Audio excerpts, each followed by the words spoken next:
Good morning, class 12 students. Myself, Sonia Chaudhary, lecturer of commerce, Government Higher Secondary School, Boys, Udhampur.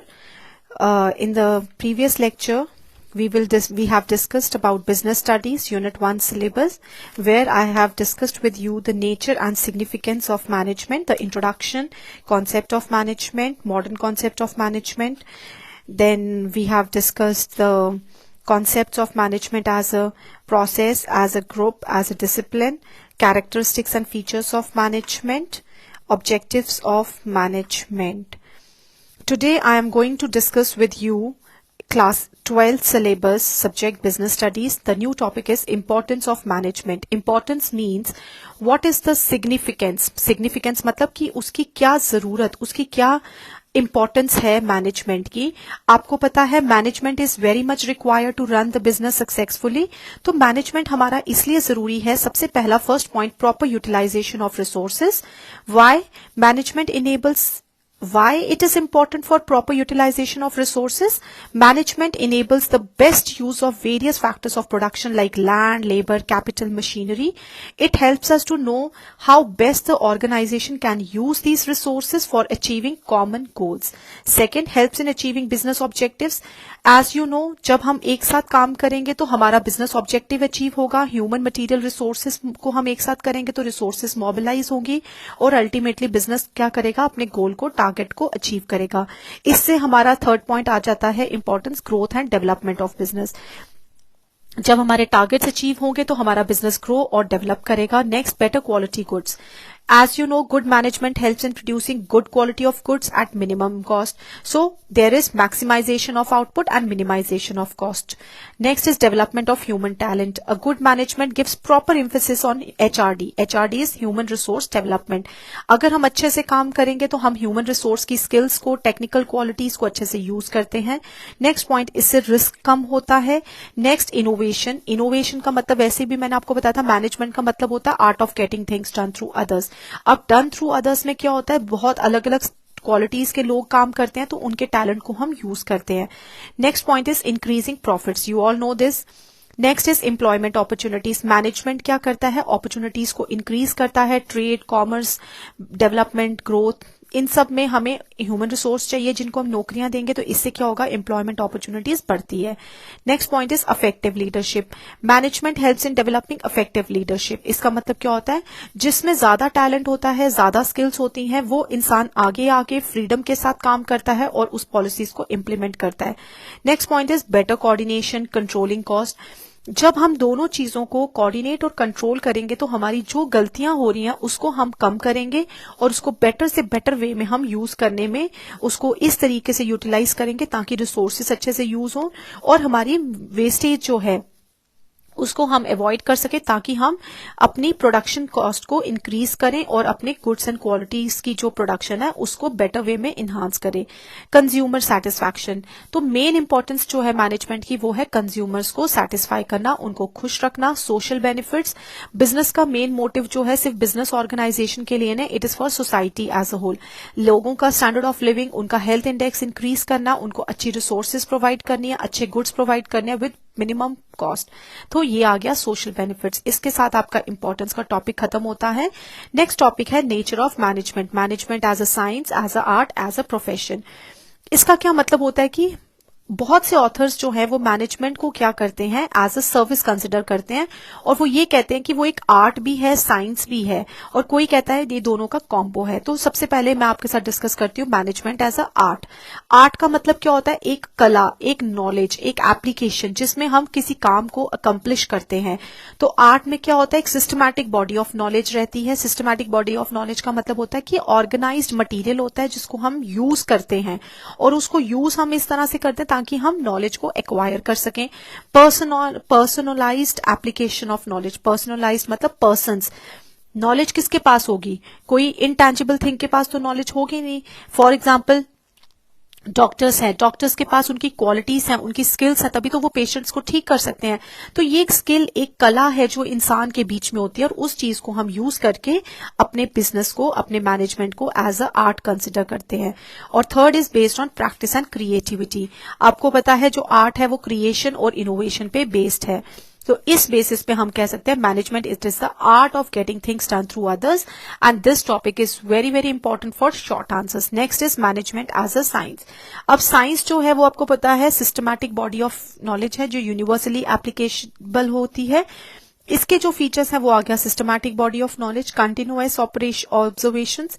Continuous observations का मतलब क्या होता है, ये लॉजिकल और साइंटिफिक बेस्ड होती है. इसमें क्या होता है, फुल्ली ऑब्जेक्टिव और लॉजिकल एनालिसिस होता है जिसमें हम चीजों को क्या करते हैं उस तरह से एनालाइज करते हैं. तो हम कह सकते हैं मैनेजमेंट भी एक इसी तरीके से साइंस है. क्यों? क्योंकि ये भी सिचुएशन आने पे जिस तरह से काम किया जाए उस तरह से ये ऑब्जर्व करके उसको कंसिडर करती है. Next is universal validity and it is based on repeated experiments. Repeated experiments का मतलब क्या होता है, जैसे साइंस में हम डिफरेंट डिफरेंट कंडीशंस और प्लेसेस में एक्सपेरिमेंट करते हैं उसी तरह से ऑर्गेनाइजेशन डिफरेंट डिफरेंट प्लेसेस को, डिफरेंट डिफरेंट पर्सन्स को डिफरेंट डिफरेंट कंडीशंस में काम करने के लिए आगे लेके जाती है. Then replication is possible. Replication का मतलब क्या होता है, when two scientists they are working on the same data and working independently they reach the same conclusion, तो उसको कहते हैं replication हो गया, repetition. उसी तरह से मैनेजमेंट में भी जब कोई चीज जो है अलग अलग ऑर्गेनाइजेशंस में एक जनरलाइज्ड वे में की जाती है तो हम उसको replication कहते हैं. तो इस बेसिस पे हम मैनेजमेंट को inexact science और social science कहते हैं. तो in the last we can say that management is considered as both a science and as well as art. Why? Because it is the well defined body of knowledge, number one. Number two, it is professional associations यहाँ पे involve होती हैं. Number three, restricted entry है. Restricted entry मतलब particular profession के basis पे selection होती है. Number four, existence of code of conduct. Code of conduct का मतलब क्या होता है कि कोड ऑफ कंडक्ट मतलब नहीं ये नहीं फिक्स्ड रूल्स रेगुलेशंस है, मतलब जिस तरह से various professional bodies prescribe code of conduct जहां पे मेंबर्स को ऑब्जर्व करना होता है उस तरह से यहाँ पे भी ऑर्गेनाइजेशन में different different code of conduct बनते हैं जिसमें ये लोग काम करते हैं. नेक्स्ट पॉइंट आ गया सर्विस मोटिव. सर्विस मोटिव का मतलब क्या होता है, जो प्रोफेशन में इंसान होते हैं वो डिफरेंट डिफरेंट मोटिव्स को सर्विस के सोसाइटी पे लगाते हैं और उस चीज को ह्यूमन बीइंग्स के बेटर स्टैंडर्ड ऑफ लिविंग की तरफ इंक्रीज करने की तरफ हमेशा आगे रहते हैं और उस तरह से सोशल बेनिफिट कस्टमर्स को प्रोवाइड करते हैं जिसमें मैक्सिमाइजेशन ऑफ प्रॉफिट्स होता है with customer satisfaction. So we can say that management is both science as well as an art. अब मैनेजमेंट जो एडमिनिस्ट्रेशन और मैनेजमेंट जो है बच्चों ये बहुत इंपॉर्टेंट है, बात आ जाके सेम है. इसका जो डिफरेंस है मैनेजमेंट और एडमिनिस्ट्रेशन का ये आपने करना है. एडमिनिस्ट्रेशन जो है वो क्या होती है, एडमिनिस्ट्रेशन मतलब जहां पे हम काम जो है किसके एडमिनिस्ट्रेशन किसके अंडर पोजेस होके काम करते हैं उसको कहेंगे एडमिनिस्ट्रेशन, और इसके फर्दर अंडर आता है मैनेजमेंट. मैनेजमेंट का मतलब होता है जब हम किसी के द्वारा काम करवाते हैं. तो इसका डिफरेंस जो है वो आपने बहुत अच्छे से पढ़ना है, आप इसको अच्छे से डिफरेंस को कर लेना. Next topic is levels of management. आपको वैसे ही पता है organization it works on different levels of management. Level का मतलब क्या होता है, एक सीरीज एक प्लेटफॉर्म जिसपे काम किया जाता है. तो डिफरेंट डिफरेंट लेवल्स होते हैं. प्रोडक्शन का डिपार्टमेंट अलग है, फाइनेंस का अलग है, मार्केटिंग का अलग है, सेलिंग का अलग है, डिस्ट्रीब्यूशन का अलग है. तो इन सब जब लेवल्स की बात करें तो इसको हम ऑपरेटिव मैनेजमेंट में कंसिडर करते हैं. और जब ऑपरेटिव मैनेजमेंट की बात होती है तो लेवल्स ऑफ मैनेजमेंट में हर चीज कैटेगराइज हो जाती है.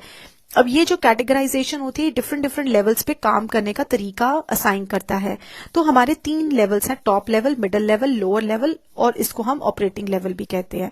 अब टॉप लेवल मैनेजमेंट जो होती है वो कौन सी होती है, जो बिल्कुल टॉप लेवल पे होती है, जो बिजनेस के ओनर्स होते हैं, लाइक बोर्ड ऑफ डायरेक्टर्स हो गए, मैनेजिंग डायरेक्टर्स हो गए, सीईओ हो गया, सीएफओस हो गए, वाइस प्रेसिडेंट्स, जो चीजों को ऑर्गेनाइज करते हैं, हर चीज को अरेंज करते हैं, एक सेट स्टैंडर्ड और एजेंडा बनाते हैं.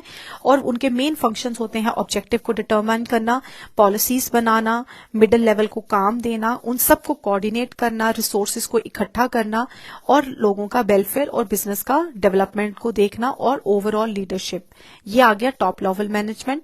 नेक्स्ट टॉपिक आता है आपका middle level management. Middle level management क्या होता है, जो बीच का इंटरमीडिएटरी होता है टॉप और लोअर के बीच में. यहां पे हमारी एक्चुअल प्रोडक्शन लेवल और सुपरवाइजरी लेवल का काम स्टार्ट होता है. अब हमारे मिडिल में बहुत तरह के डिफरेंट डिफरेंट मैनेजर्स होते हैं, like operation manager, human resource manager, finance manager, production manager, marketing manager. तो इनका काम क्या होता है, कोऑर्डिनेट करना दोनों लेवल्स के बीच में, पॉलिसीज जो टॉप लेवल से आई होती हैं उनको समझाना लोअर लेवल तक, उसके बाद एक्टिविटीज को क्लासिफाई करना, उनको सिलेक्ट करना, उनको लोगों को मोटिवेट करना लोअर लेवल को कि काम किस तरह से करा जाए, और इनके काम को अल्टीमेटली कंट्रोल करना और कोऑपरेट करना डिफरेंट डिफरेंट डिपार्टमेंट्स के साथ। इसको कहते हैं हम middle level management. Next topic है lower level management. Lower level management जो है वो क्या होता है, जहां पे एक्चुअली में हमारा काम किया जाता है, और यहाँ पे जो काम करते हैं ये जो लोग होते हैं इनका हमारा मेन मोटिव होता है मैनेजर्स का कि हमें इनको अच्छी वर्किंग कंडीशंस देनी है, अच्छा इनकी प्रॉब्लम्स को सुनना है और उनकी ग्रीवेंसेस को रिड्रेस करना है, रिड्रेसल और एड्रेसल करना है ताकि उनकी प्रॉब्लम सॉल्व हो सके, प्रॉपर सिलेक्शन करनी है, उनको फीडबैक देना है, उनको अच्छा स्टैंडर्ड ऑफ सैलरी देना है, उनको अच्छी वर्किंग कंडीशंस देनी है, और ये जब ये सब कुछ मिलेगा तो वो अल्टीमेटली आउटपुट को इंक्रीज करेंगे, वेस्टेजेस को कम करेंगे और एम्प्लॉयज जो है मोटिवेट होके काम करते हैं। ये आ गया लोअर लेवल मैनेजमेंट। अब आपका इसमें एक और टॉपिक है which is very also important, that is managerial skills and roles. Managerial skills मतलब मैनेजर के अंदर कौन सी स्किल्स होनी चाहिए, जैसे उसमें टेक्निकल स्किल्स होनी चाहिए, ह्यूमन स्किल्स होनी चाहिए, कंसेप्चुअल स्किल्स होनी चाहिए, डिसीजन मेकिंग स्किल्स होनी चाहिए। ये आ गई आपकी मैनेजरियल स्किल्स। अगर मैनेजरियल रोल्स की हम बात करें तो इसमें दो तरह के रोल्स आते हैं, एक आता है इंटरपर्सनल रिलेशनशिप्स और दूसरा आता है इसमें आपका इंफॉर्मेशन प्रोसेसिंग। इंटरपर्सनल रिलेशनशिप्स का मतलब क्या होता है, जब एक इंटर पर्सन, दो पर्सन्स के बीच की रिलेशनशिप। अब ये रिलेशनशिप हमारी एग्जिस्ट करती है as a figure head, as a leadership role और as a liaison officer. Liaison officer जो है वो क्या होता है, हायर और सबॉर्डिनेट्स के बीच में जो काम करता है। नेक्स्ट आ गया इंफॉर्मेशन प्रोसेसिंग। इंफॉर्मेशन प्रोसेसिंग का मतलब होता है जो इंफॉर्मेशन को इधर से उधर प्रोसेस करता है। सबसे पहले आ गया मॉनिटर करना, उसको स्प्रेड करना, उसको बोलेंगे disseminating. Next is organization spokesman. Spokesman का मतलब क्या हो गया, जो चीजों के बिहाफ पे बोलता है। नेक्स्ट क्वालिटी जो है वो है डिसीजन मेकिंग।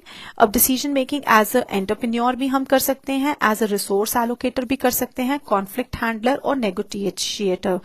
अब नेक्स्ट मेन चीज जो है ये आपके 1 नंबर में पूछ सकते हैं या 2 नंबर के शॉर्ट आंसर में, ब्रांचेस क्या है मैनेजमेंट की। मैनेजमेंट बेसिकली 5 हिस्सों में डिवाइडेड है। सबसे पहले आता है प्रोडक्शन मैनेजमेंट, जहां पे प्रोडक्शन एक्चुअल में होती है। मार्केटिंग मैनेजमेंट, जब चीज बन जाती है तो मार्केट में किस तरह से लाई जाए उसको कहते हैं marketing. Next financial management. Financial management जो होता है जो प्लानिंग और कंट्रोलिंग करता है फाइनेंशियल रिसोर्सेज की। नेक्स्ट आ गया पर्सनल मैनेजमेंट। इन सब टॉपिक्स को हम फर्दर अहेड में अच्छे से पढ़ेंगे डीप में। पर्सनल मैनेजमेंट का होता है जहां पे हम प्लानिंग, ऑर्गेनाइजिंग और कंट्रोलिंग करते हैं ह्यूमन रिसोर्सेज की, लेबर फोर्स की। नेक्स्ट आ गया ऑफिस मैनेजमेंट। ऑफिस मैनेजमेंट का मतलब क्या होता है, जहां पे एक्चुअली ऑपरेशंस की जाती हैं उसको कंट्रोल करना और कोऑर्डिनेट करना with other office activities to achieve the objective is known as office management. बच्चों आज का लेसन जो था आपका लेक्चर वो यहीं आपका खत्म होता है, और मैं आपसे यही एक्सपेक्ट करती हूँ कि आप अच्छे से पढ़ो और आप चीजों को समझो। और इसके बाद मैं आपको इसी के जो मैंने पढ़ाया है आपको मैं डिस्प्ले करूंगी स्क्रीन पे। इसके जो नोट्स मेरे पास अवेलेबल हैं, तो आप please kindly ensure that you must be in a good quality or in a good habit to study these notes, these syllabus and get start with your syllabus now. Thank you so much.